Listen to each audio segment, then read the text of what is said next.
How to stop background apps running on Android. Hey everyone, welcome back to the channel.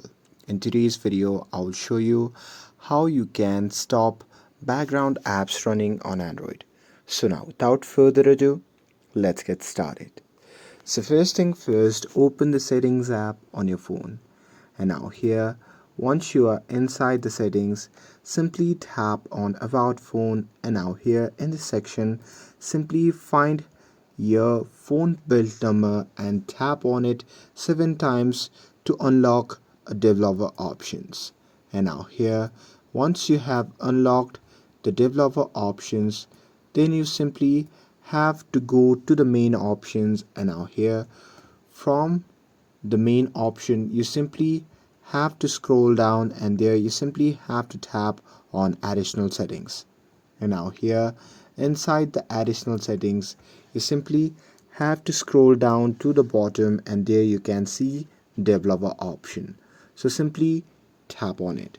And now here, once you are inside the developer options, simply scroll down, and there you can find the option that says background process limit. So here you simply have to tap on it, and now here from the pop-up menu you simply have to choose no background processes. And here once you do that, this will stop all apps from running in the background, and apps will no longer run automatically in the background. And that's it. That's how you can stop background apps running on Android. With this, if you found this video helpful, then don't forget to like, share and subscribe to get updated for more videos. Thanks for watching, and I'll see you in the next video.